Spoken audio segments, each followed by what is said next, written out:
Take a person, take a story, take you on a journey. It's your take.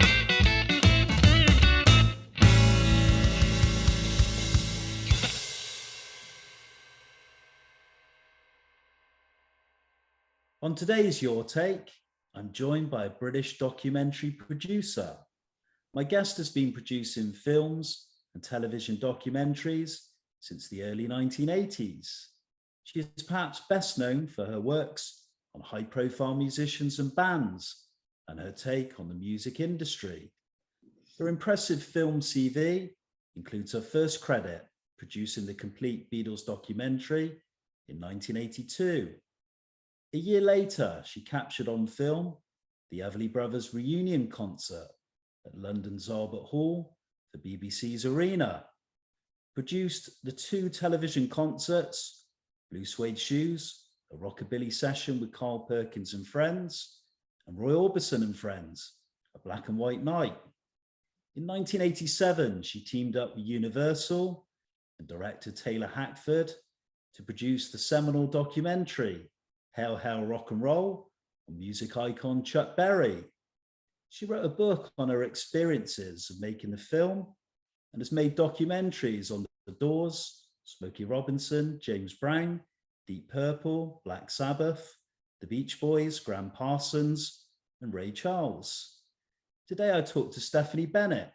Stephanie gives us an insight into her life in Britain during her early years, her break into the film and television industry, working with larger-than-life musical figures, and tells us about the role of the producer and her experiences over nearly 5 decades.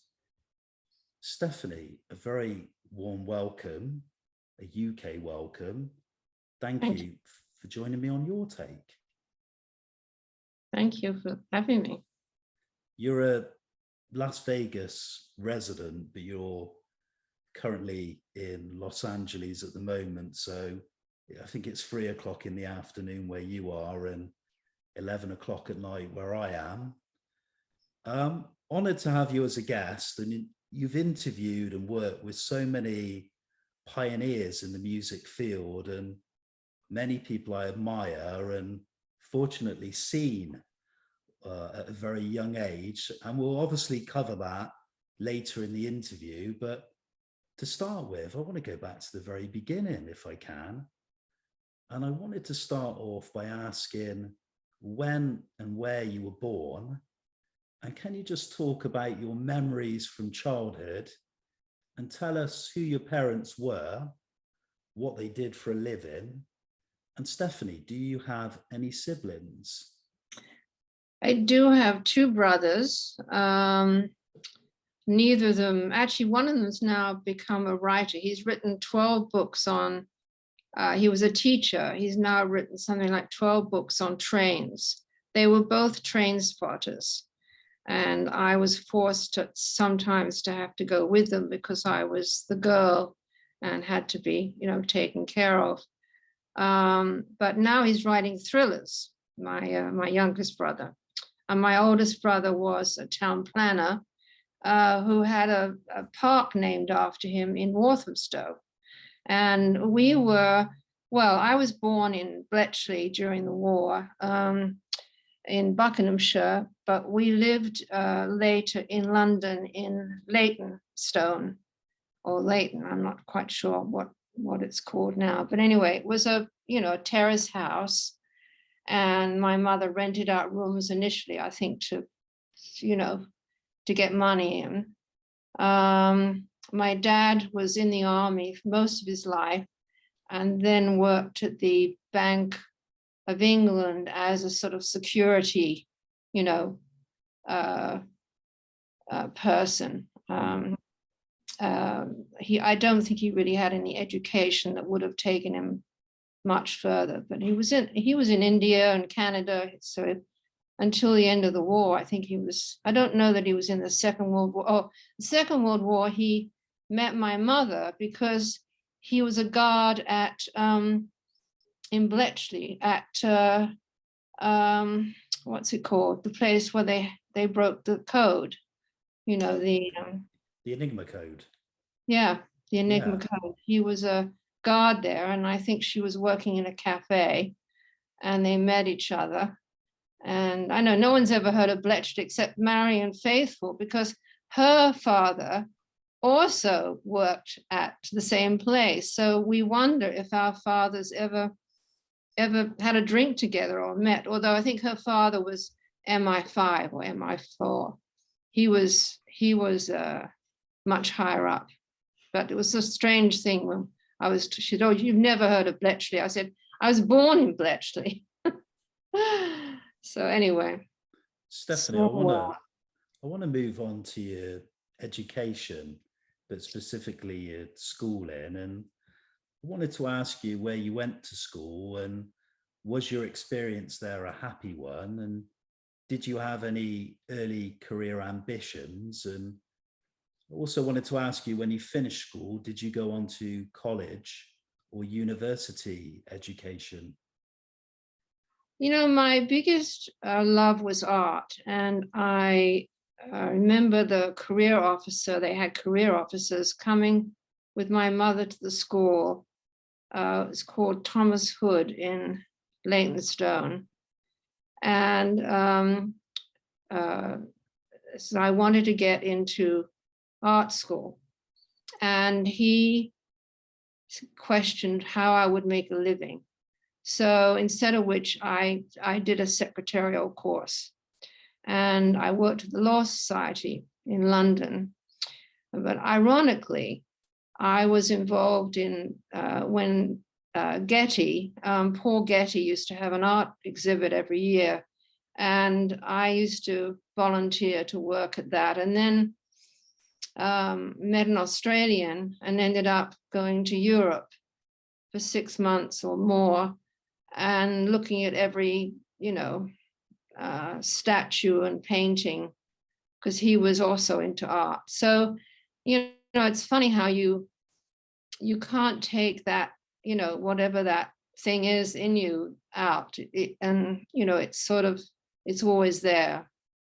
And then I got into, I then went to Australia, and I worked for the Festival of Arts in Adelaide, and I took care of people. I was very young, I was 20, and I had to take care of people like Evtushenko, the poet, whose first words off the plane were, where are the girls and where's the vodka? It was terrifying. And I'm sure he found both. And I think it was Anthony Burgess was there and Joan Sutherland. So I had a really, I was very lucky. And then I moved to Sydney, Melbourne, and I worked for ABC, and I worked for the arts program, and actually met my boyfriend, a program called Spectrum, and run by Tony Morfitt. And actually, I think was one of the first people in Australia to see the 60s art from America. But when it came to Australia, of course, they all thought it was a load of crap, those black paintings and white paintings and stuff. And then I went to Sydney, and I started writing for magazines and working for the theatre and God knows what. I was always in the, not in the music world then, but in the certainly magazine. And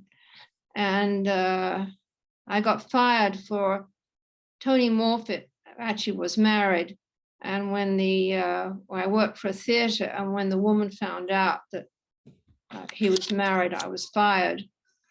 But Australia was, this is 60, I guess, in the mid 60s, and they were very, very, they wouldn't allow Playboy, and I got I went to jail for going to see John von Italy's play that had dirty words written on the wall. So I went back to England because I heard Sergeant Pepper. I heard, you want to go back to my early life. My brother and I bought an old wind-up gramophone, and the first record we bought was Lonnie Donegan. Yeah, it was a huge influence on popular music, particularly 1950s rock and roll. It was one of the kind of founders, wouldn't they? The skiffle. Exactly. So, and I went to the Marquee. I snuck up to the Marquee. I used to go to the Lyceum and dance. I went to the Marquee and saw the Faces and a lot of other bands. The Who I saw very early on. I didn't see the Stones or the Beatles. I have to say, by the time, I think I think you really had to see them. Well, I saw them on the Palladium, as everybody did, on the TV show. But I think that if you lived in London, I don't know that did they ever do a show in London? I don't know whether they did or not. Yeah, I know they played the Hammersmith. What was the old Hammersmith Odeon? Yeah, on a few occasions. Yeah. Well, I didn't see them live, but of course was a big fan. But so I was into music. I remember when Jailhouse Rock came to England. I don't know whether you remember, but it was a tremendous outroar because of the people were throwing, were pulling the seats up out of the cinema. And we were not allowed to go, but we did go. But it was pretty terrifying because it was kind of a teddy boy. He was more popular with what we call teddy boys than the mods. I was sort of a mod, if you like, really. And I loved Buddy Holly very early on. But so music, I think everybody at my age was, we were all into music and we went to dances but I didn't imagine having a profession unless you were a musician. I couldn't imagine. I never thought of, about producing or directing or anything like that. I think this moves on nicely to my next question, because you've given us an in-depth insight into music that kind of interested you at the time culturally and the scene in the 50s, and you've mentioned some names. You've given us some background about your early career and the places you worked overseas. I wanted to now ask you, Stephanie, how did you get your lucky break and start your career in film and television? What jobs had you done previously, which you've already given us some insight? And what made you decide to specialize in documentary filmmaking and looking specifically at music? Well, actually, it really came about through books. I had a company, you can look it up, called Delilah Books. And when I was an agent in London, I went from, I don't know, I guess I got a job working for an agent, and then I became an agent, a book agent. And I worked for a company called W.H. Allen, and they had books. They would get books in on Mick Jagger and Bob Dylan, and they would give them to me. They didn't know who they were, and they would give them to me. And then I started to meet people who said, these publishers know nothing about music. Would you be my agent? And the first one, was Tony Scaduto, who did Bob Dylan, and also Alan Harbinson, who was a big Elvis fan. And so when I came to the States, so I was representing them in England and America. And then I started the company in America. And then I set up with another woman called Jeannie Sago, who's no longer with us, who was sort of the editor. And what we realized was that no one thought people who were into music wanted to read about it. So we were the first company that ever published books about rock stars. And the first one one of the first ones we did was Bruce Springsteen, which was on the bestseller list. And so we did everybody, you know, the Doors, the thing that and then the final, almost our downfall, was the Beatles, because we decided to do everything you wanted to know about the Beatles and all their music, you know, a huge 2-volume set. I've only got one now, I think, left. And it was going to be distributed by Bantam. And nobody knew what to do with it. It was like a white elephant. And so someone said, oh, why don't you make a film, a little, 5-minute piece about it. So you can't make a 5-minute piece about the Beatles. So I hired a guy who was actually an archivist, Patrick Montgomery. He wasn't he wasn't a director at the time. And I said, Patrick, could you put together a little piece that we could show on television, which I didn't know you couldn't do that at the time. You couldn't show something and then promote it. You know, it was like a strange thing. It was called PI or something. Anyway, this book was a nightmare. And the film was a nightmare initially because it just got bigger and bigger and bigger. And I borrowed money and I borrowed money and I borrowed money. And then finally, out of the miracle happened, home video came along and MTV.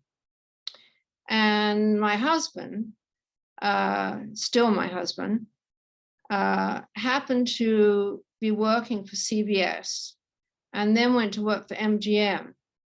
And so I started taking this film around to, there were no music companies really. I mean, there were record companies, obviously, but not people doing videos, or they were doing videos, but they weren't doing long form videos. So I took it to him at CBS and they said, no, they weren't interested. Then he went to MGM and called me and said, maybe we can do it here. So we needed about $200,000. We needed a lot of money because we had to clear the rights, the music and everything. And it was the same time as I said, it was the same time as MTV and home video had just come along. Mm. So we actually, although some people might not believe it, but we actually came up with the name Rockumentary. We were sitting in a meeting with all these very stuffy guys, and they were saying, who cares about documentaries? Nobody likes documentaries. Of course, we know that's not true now. And I think my husband said, well, what about calling it a rockumentary? So the Beatles was really born out of a way to promote, this book. And after that, I said, gee, well, why don't we do some films from some of the other books? So we did a book on women in rock. We did a book on girl groups, Ronnie Spector, bless her heart, she's gone now. So we started doing, and then the Everly Brothers, I was approached about the Everly Brothers, and my husband also financed that. And and then it just went, and then we ultimately, I decided, I got pregnant, and my husband said, the book company has to go. You can't do a film company and a book company. So that's really that's the history and all that was involved. Yeah, so it did start off as a book. It was the books that started it was the fact that, and there were no films either, but well, there was some old videos that had been done, but there were no documentaries at that time.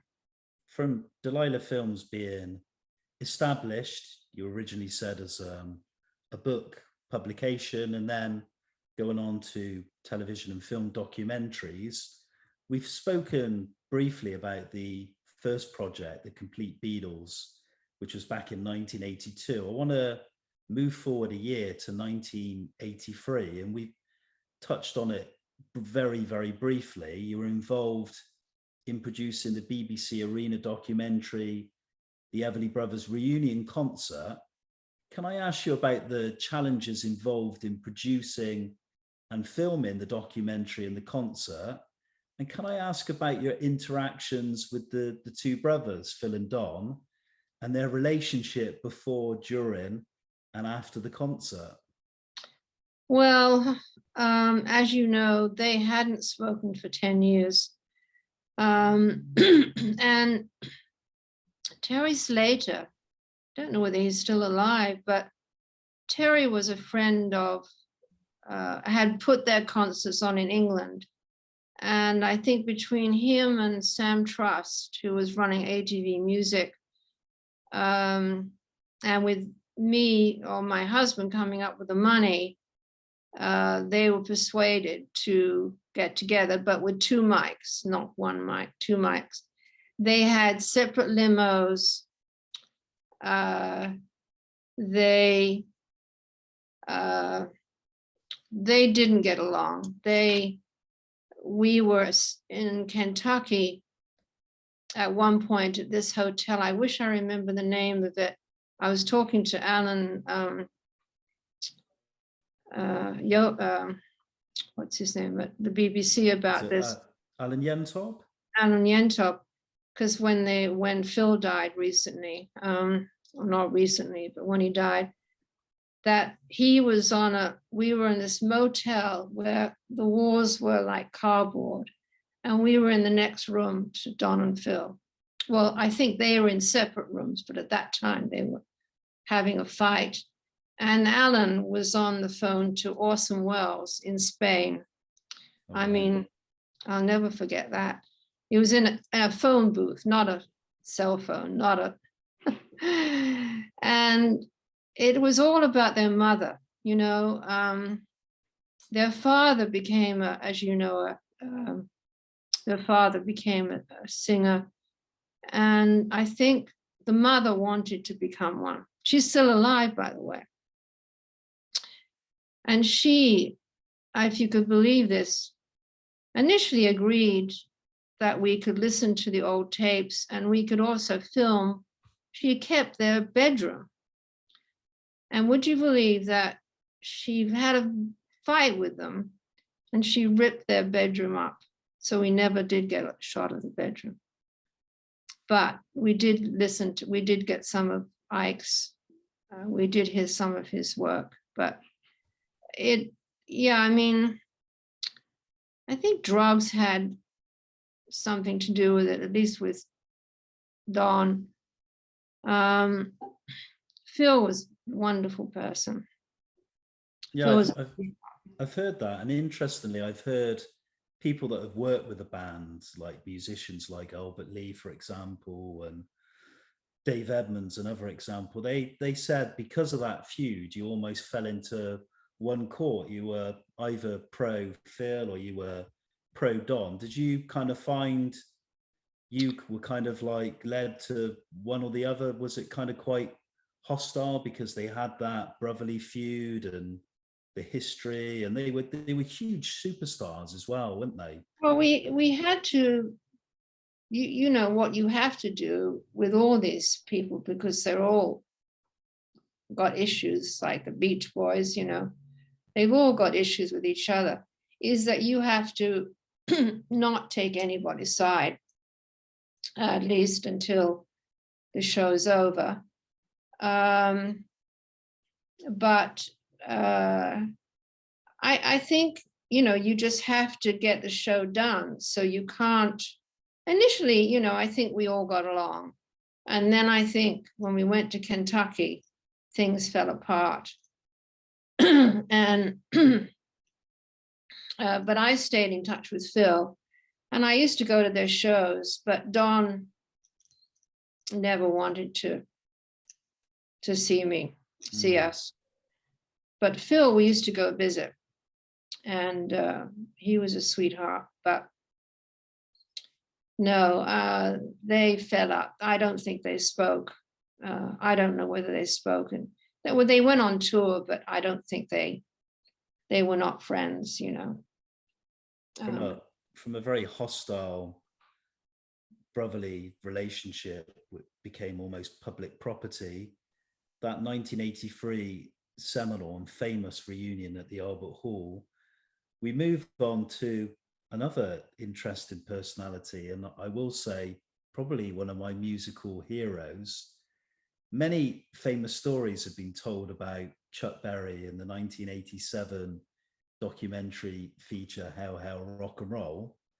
What made you decide to make a documentary on Chuck's musical legacy, and why was Taylor Hackford chosen to direct the film? Well, I think we initially it was going to be another session show like Black and White Night and Carl Perkins, and Tom Edelman, who was my producer, co-producer, said, you know, Chuck is he's too big a name. He should be a feature, you know, feature documentary. So we went to Universal, and they said, if you can get a major director, we'll think about doing it. And so we went to Barry Levinson, we went to Bob Rafelson, we went to Milos Forman, you name it, anybody who we felt had any relationship to music, not the video people, but more the, you know, film directors. And we introduced them all to Chuck. I remember we went to the Dome one day for lunch, and he brought in, the Dome was this famous, you know, all the stars went, and he bought his McDonald's, you know, his McDonald's and his apple pie and his juice. And Bob said, no, Chuck, you can, you know, you can order off the menu. And he said, this is my lunch. You know? And Taylor was smart. Taylor chose a Chinese restaurant where he had actually seen Chuck with his son one day, with Taylor's son. And of course, Chuck said he would do everything. He would go to the prison, which we did go to the prison. But he said, oh yes, I'll talk about everything. I'll do everything. He didn't, of course, ultimately. Well, he did take us to the prison, but of course we were attacked. But so Taylor was really, in a way, he kind of seduced Chuck, and he was accepted by Universal. Stephanie, what was your opinion of Chuck's music before making the film? And what was your assessment of him during and after the production? And do you think the crew and the musicians involved had a similar assessment as yours? I think that musicians look at things differently. They knew he was an asshole, but, you know, they all knew that without him, perhaps rock and roll wouldn't have happened. So there's that, you know, it kind of splits in two, I think, because, you know, he didn't treat them well, but he didn't care. He only cared about money. We know about that. He only cared about money. And so they, you know, they sort of, I think they all, it's like, you know, the people who, the producers who put on shows with him, and people like myself, of course, had a hideous time, you know.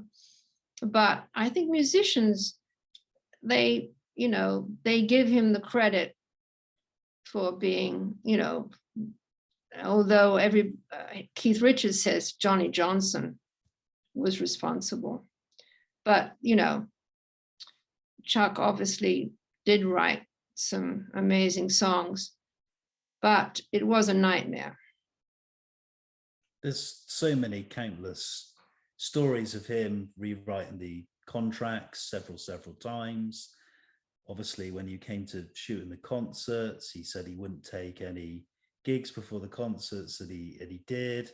He almost held you to ransom on the shoot for more and more money. I believe he sort of made sexual advances to you and maybe some of the other crew. I know this was a long time ago, but when you kind of reassess everything, him as a personality, working closely, and at the end of the day, he produced a very seminal musical documentary. How would you assess him as a personality? Did you come away from it liking him, or did you come away from the finished project absolutely hating the man? I would say definitely hating him. I felt his behavior was appalling, and not just to me. I just felt he had no respect for anybody. You know, I kind of felt like he didn't deserve the film.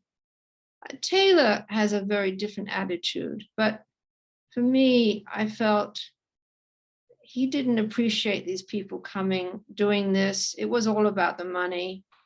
And when it was over, I actually bumped into him at I was doing a film on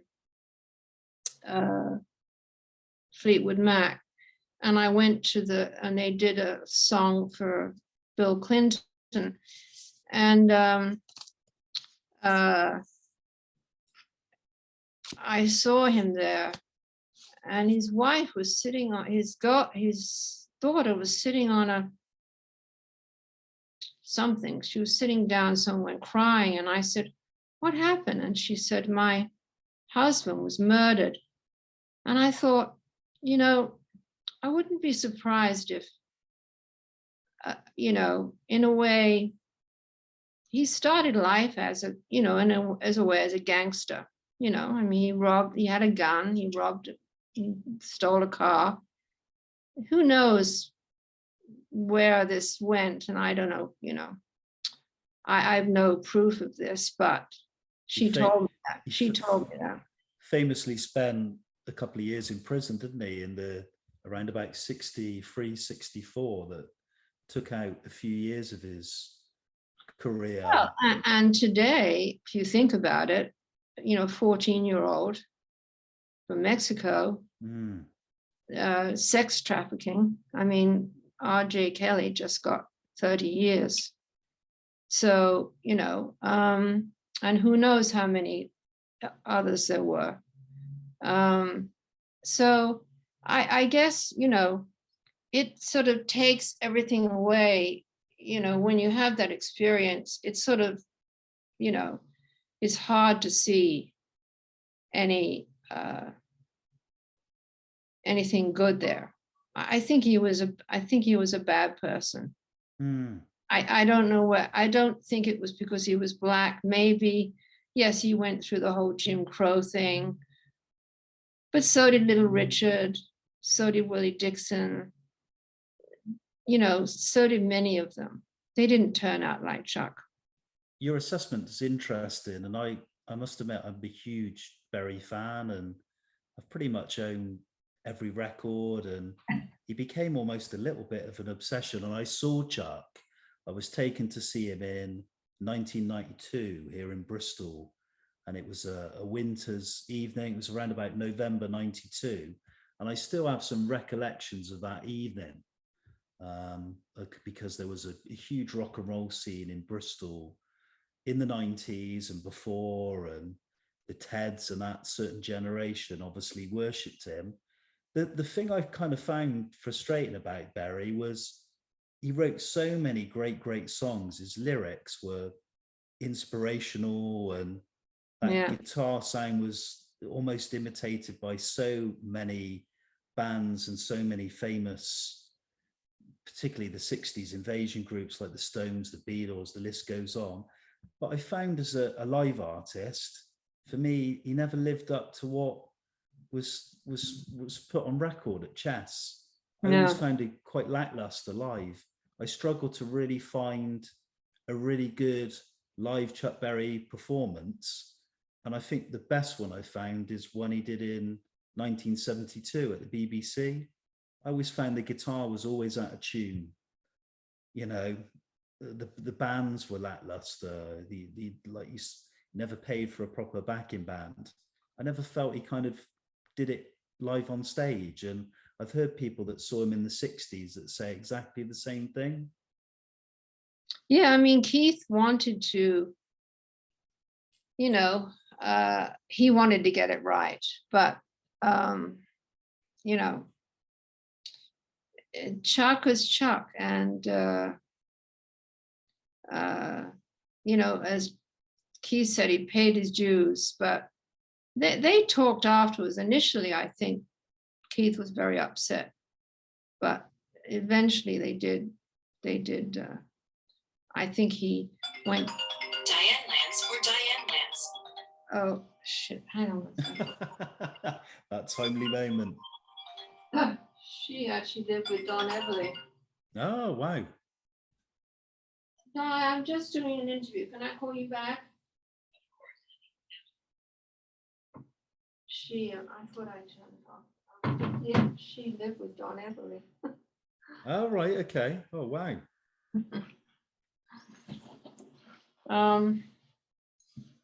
Yeah. So I'll go to my next question, shall I? Yeah. Okay, so you've given us your assessment of Chuck Berry as a personality and the difficulties of making the finished film. But I wanted to ask you, were there any particular fond memories or moments captured on film during the production of Hail, Hail, Rock and Roll? And what also prompted you to write a book on the making and experiences of working on the film called Johnny B. Bad, Chuck Berry and the Making of Hail, Hail, Rock and Roll? I think that, you know, it was an epic. You know, making the film was an epic. So many things happened. You know, going to Jamaica with him, spending so much time with him, and being around him. I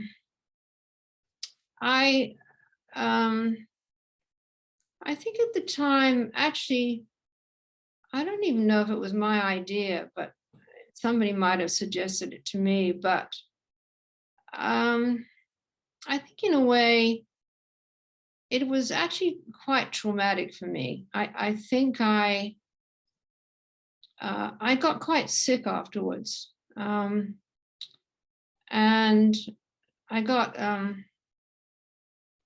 what do you call that thing when you, in your ear, you know, I got, I don't know. I mean, I guess in a way, you know, it was sort of like getting back,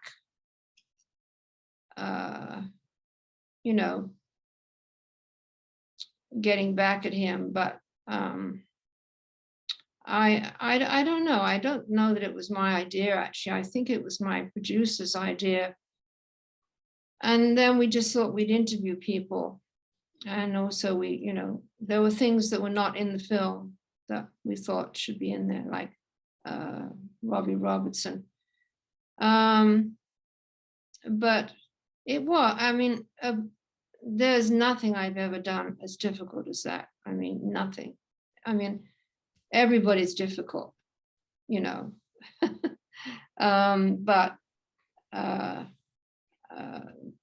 Everyone's It was really a nightmare. And,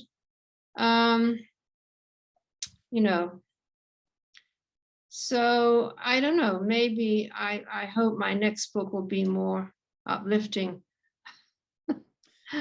We're going to move on from Chuck Berry and How Rock and Roll. And I want to talk about two seminal television concerts that you were involved in producing and making, one in 1985, the other in the same year as How Rock and Roll in 87.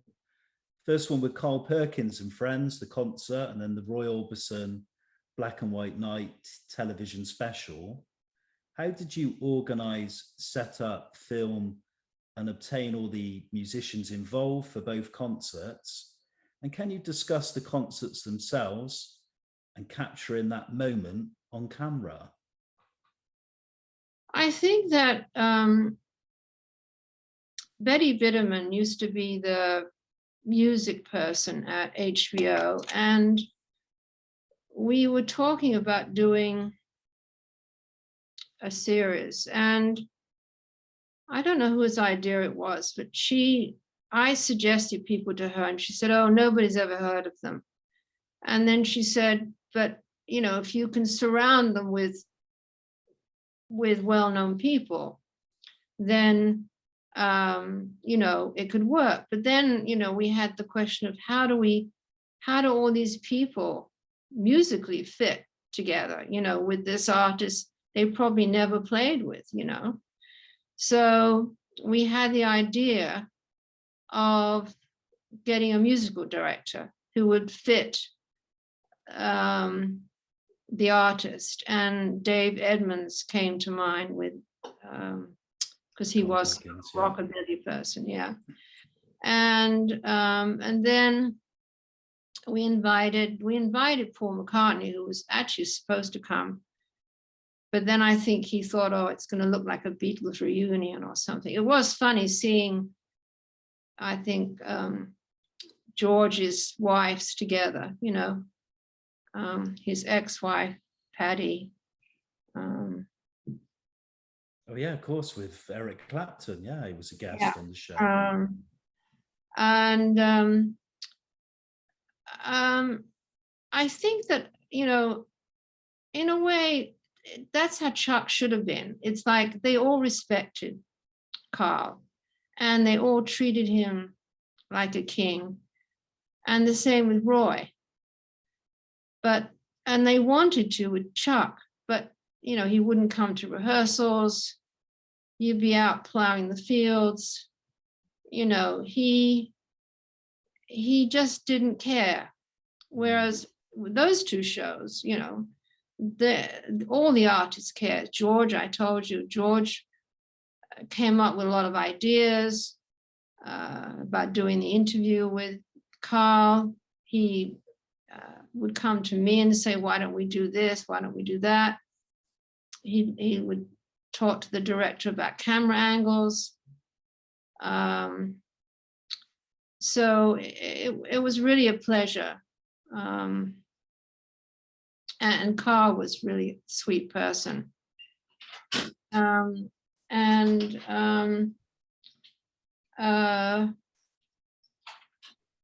In the case of Roy Orbison, I mean, I think everybody wanted to be in that show. And T-Bone Bennett, I don't know, I can't remember why. Well, I think it was because the reason he was because Jeff Aroff, who used to be Virgin Records, I don't think it exists anymore. Jeff Aroff and Jordan, somebody, ran Virgin Records, and they wanted to do an album with Roy. And so they liked the idea of doing the show. And I think T-Bone was going to produce the album. So he became the musical director. And it's funny, actually, because T-Bone said to me, I was at a Robert Plant show one night, and I said, hi, you know, and he said, you know, I've done so many bloody albums and films, and the only one that anyone ever remembers is Black and White Night. I said, I know the feeling. It's true, you know. It's really, if you mention, everybody says, you know, my favorite show. And I remember him saying that to me. But I mean, to me, James Burton, I really didn't know much about James Burton. And of course, you know, he that was phenomenal, that duet he did with, you know. Yeah, tremendous guitarist who's Yeah, I mean, played with so many great names as well, like Ricky Nelson and Elvis. I actually, it's a funny story. We went to live in New Zealand. Don't ask me why. We bought a house there, and for some reason we moved there. I can't even remember why. But we went to a party. We didn't know anybody, and we were invited to a cocktail party. And this woman came. My husband was talking to someone. I was talking to someone. This woman came leaping across the road. She was an artist. Many artists lived there. It was called Waiheke Island. And she came over and said, you made Black and White Night. And they had Black and White Night evenings. They used to, and they put the film on while we were there. That was very sweet. But you know, halfway around the world. I confess to regularly watching the Carl Perkins one. I often put it on, and I do think there's a magical moment when Harrison comes up on stage, and I think they do, I think Honey Don't might be the first track they do together. I might be wrong there, but yeah, it's a fantastic moment, and I thought Harrison looked great. We could literally be talking hours and hours about the countless musical projects and documentaries you've worked on with so many well-known bands and artists. And I mentioned some during the introduction, such as The Doors, Smokey Robinson, the great Ray Charles, Deep Purple, Black Sabbath, Graham Parsons, the Beach Boys. Do you have a favorite project you've worked on? And if so, why? And are there any documentaries that have been a struggle to produce other than Hail, Hail, Rock and Roll? And is there any way you've been disappointed with the finished film? Well, my one, I would say, upsetting, interesting story. I did a lot of things for Eagle Rock, and they asked me to get a crew together for a director who was going to do a film on Joni Mitchell. And the director's son had a birthday party, and it was very, very difficult to get Joni to, the director met with her many, many times. It was very difficult to get her to agree. So finally, they agreed on a date, although they tried to cancel it on me. And they called me and said, look, could you, if he sends you the questions, he sent me like about a book full of questions to ask her. And the manager said, you can ask 10 questions or something. And so I became, sort of took over, and I interviewed her parents, and went to Saskatoon, where she lived, and she had an art show there. And I did interviews with you know, David Geffen and all these people. And so I was editing the film, and then one day this horrible woman at PBS said, oh, she was putting money into it. They needed like $1 million, and Castles, Eagle was putting up 500,000, and she was putting up 500,000. And so just when we finished the film, a version for Canada, and they wanted a lot of Canadian content, like they wanted the parents in it, you know, because no one had ever seen her parents, and the parents talked about the baby and everything, you know. So, and my favorite moment that kind of saved the day was Joni and I, we all had dinner together, and she and I were walking down the road to the hotel, and she said, here we are, two old grandmothers, you know, arm in arm. And I mean, that moment, you know, although I was very bitter that I didn't get to finish the film, but I did get my name on it because my footage was used. But PBS, Susan Lacey, who I met later on, and she tried to, you know, pretend something or another. And I said, what a bitch she was. She's done this to many directors. She'll let them get, you know, do all the work and then come in and say, oh, and Joni called me and told me how much she liked the film. And she wanted a couple of changes. And Susan then went and, you know, told the true story. She told Jeff Kempin, oh, if you don't get rid of Stephanie, I won't give you the 500,000.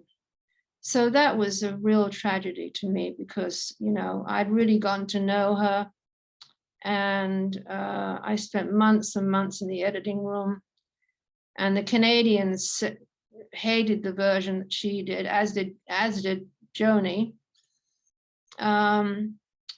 So that was very upsetting. That, I would say, that was really the most upsetting experience I had, because I love Joni Mitchell and I wasn't going to make it. That was the irony. The irony was that I got put into it, and I thought, this is like, gosh, this is my dream come true.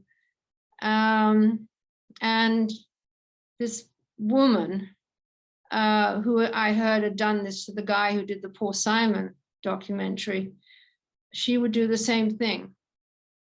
And anyway, I went to a party and she was there, and she tried to, you know, oh, let's be friends. And I said, you know, no. So, but, you know, I did spend a lot of time with Joni, and that was wonderful. Stephanie, she never stopped talking. Like me, I never stopped talking. Stephanie, I wanted to ask you to describe the role of the producer. What would you say are the key responsibilities and challenges? And would you have liked to have worked outside the documentary form? Well, I did actually work for Warner Brothers with Tom Mount for 2 years, trying to make, there was a period when low budget films became, as a time when I did a film with the Neville Brothers, and I did a film on the New Orleans Jazz Festival.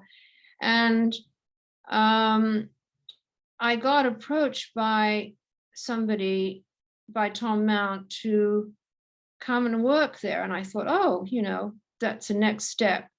But my God, what a nightmare. I mean, you know, it's like you have a great script, you go through the script 20 times, you know, you have 20 rewrites, and then you've got to get a star, and then the star's too old or it's too busy. And so I think I had 3 projects. One of them was a San Francisco story, actually a great story. So but I said to Tom, I'm still going to do my music films. I kind of knew that, you know, maybe it would just never happen, you know. And Warner's ended their relationship with him. So for me, it was, and also there weren't that many women doing films at that point. You know, I knew them all, but I knew Sherry Lansing when she was a D girl, you know, development person. I knew Marsha Nassiter, the only woman in the film industry. And I did try with the Beach Boys to turn that into a feature film. And I also had a film called Growing Up with the Beatles. I had a book called Growing Up with the Beatles. It was written by a kid from Kansas. And Don Simpson was at Paramount, and Steve Tisch, I took it to a young producer, Steve Tisch, and John Abnett, and they took it to Don Simpson, and they were going to make it. And then Lieber and Stoller had the rights to the Beatles music, and they said, without the music, you can't do it. So actually, we got them in the end, because what the Beatles wanted when they gave us permission, they had never, Brian Epstein had never established the trademark for the Beatles. And so they did it with our film, strangely enough. I mean, I guess I should write about that in the book. But so I did go down that road, but it just seemed kind of like meeting after meeting after meeting. And the other part of my question was, how would you describe the role of the producer, and what would you say are the key responsibilities and the challenges involved? Well, you know, what happens is initially, you know, I wasn't a director at the time, and I would choose one, but I found the most important person in a film is an editor. I don't care if it's a feature film or a documentary, it's the editor. And I ended up basically took over so many of the films, although I allowed the director to keep the credit. But I mean, it is your job to deliver the film. Your name is on the contract. And however whether you have to fire people or you know, whatever, you have to deliver it. And so your name's there. And if you have a reputation, then you know, you're expected to do it. So but you play many roles, you know, because you get very much involved in, I did a lot of, you know, I ended up doing a lot of the interviews. I ended up sitting in the edit room, much to the chagrin of my husband and my 2 children. I'd go home for dinner and go back to the edit room. You know, once you start doing it, you kind of, you know, it's just kind of, it's just in your blood, and I loved it. I mean, the annoying thing to me is that people are getting millions of dollars, and they're redoing films that I've done, that I got, you know, 150. Chuck's film cost $5 million, but you know, you'd be lucky if you get $500,000, and these people are getting millions and millions of dollars. And I'm like, gee, I did the wrong time, but I was the first one to do it, you know. I want to move away from your work and talk about things that you're interested in outside of your career as a producer. And I wanted to ask you, what are your hobbies and interests? And do you have a family? You've lived and worked outside of the UK. You've lived in New Zealand and the USA, of course. What have those experiences been like? And do you miss Britain? I do miss Britain. New Zealand I thought was going to be our permanent home. We actually built a house there. I did a lot of films on artists. The island we lived on had many artists living there. And one I did, it was a Maria sculpture. I learned, going to another country, you know, you learn another culture, and that was very exciting, was to really learn the music and the culture. And so rather like Australia, I mean, Australia, I met Jermaine Greer. She changed my life. I met artists there. I decided you didn't have to get married and have children. You know, I didn't get married until I was 30. So I really had no desire to have a family. I was really a career person. I wrote to my mother and said, these guys in Australia, they just want to find a wife and have babies. I'm not, I'm a career woman. And I think that I was very different from my generation, to tell you the truth. You know, I was really, you know, sort of in a way in my business as well, you know. So what was the question again? Anyway, would I have done anything else? Honestly, I did. I felt like I've lived, I mean, I'll never forget seeing that, you know, Hair, and coming back to London during the 60s. I came back in 68, and I was going out with a guy who went to all the clubs, and I met everybody, and I lived with a French producer, music producer who had a band called Magma. And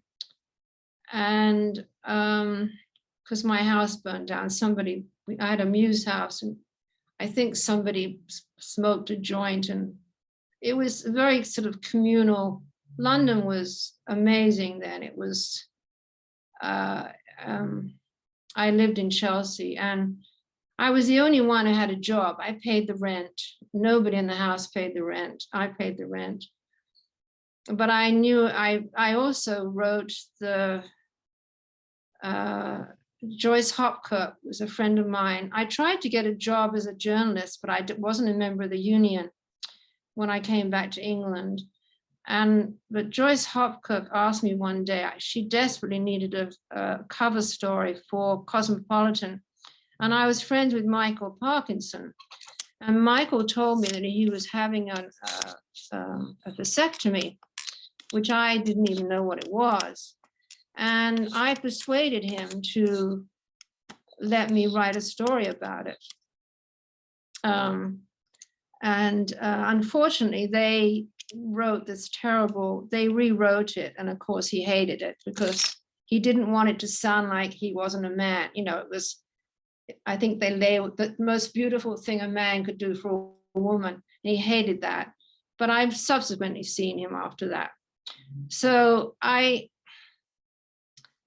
can't tell, my life has been so full of so many things and so many places. And actually, I'm kind of, I broke my wrist in the middle of writing the current book. I broke my wrist, and I still have no feeling in my finger.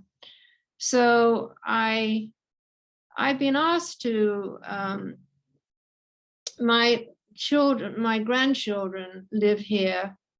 My daughter Sophie's, she told me I have to mention her name. She's in the All-Star softball team, which is a big deal. You know, she hopes to get into university that way. And my husband's daughter's here. So we moved here for the family, but we don't, it's not a cultural place. You know, it's not where I would choose to live. In fact, we keep saying we're going to move. And I love England. I mean, I don't know. In some ways, I find it, you know, having lived in New York, remember, I went to New York in the 70s. I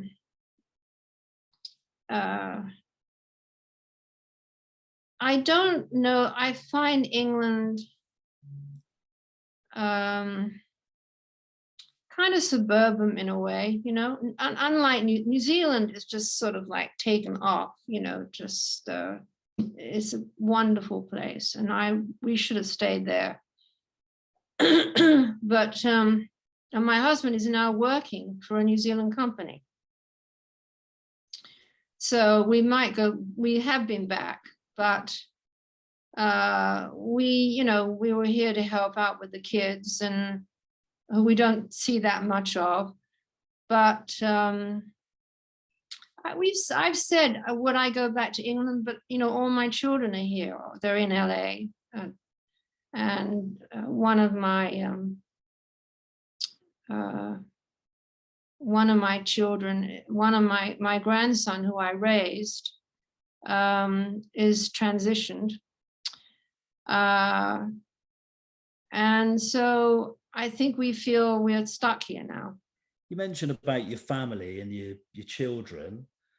Have your children at all followed in your footsteps, and have any worked in the film industry at all? And I also wanted to ask, what is their perception of your career? How do they look at your career? Are they interested in what you do? Are they particular music lovers?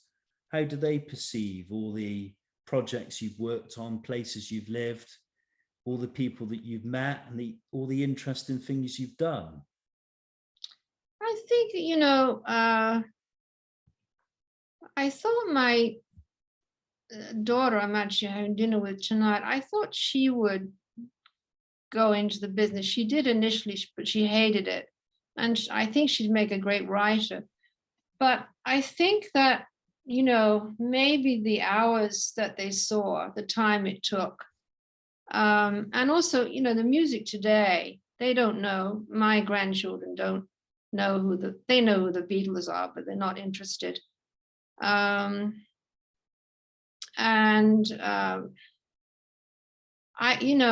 don't actually.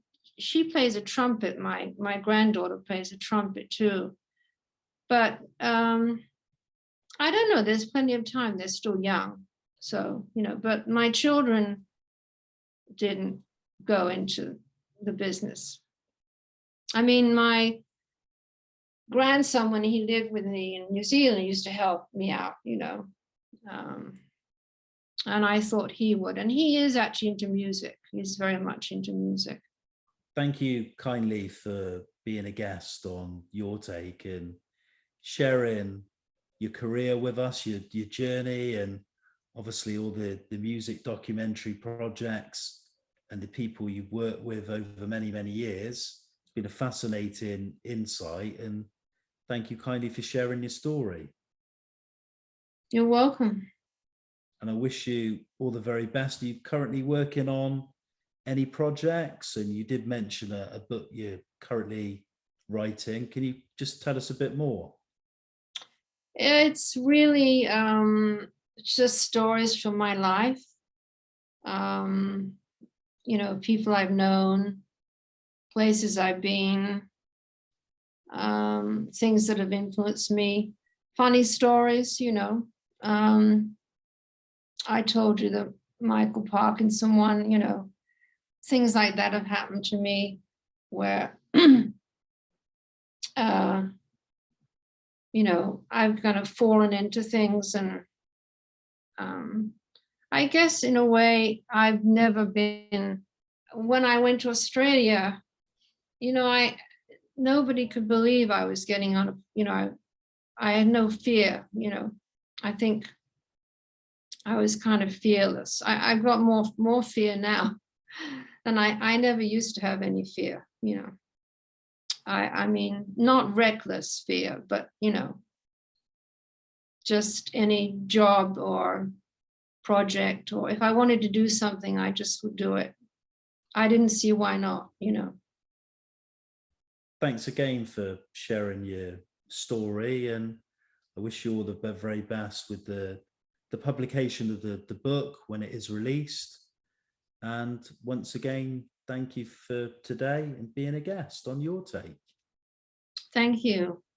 I look forward to watching it, I hope.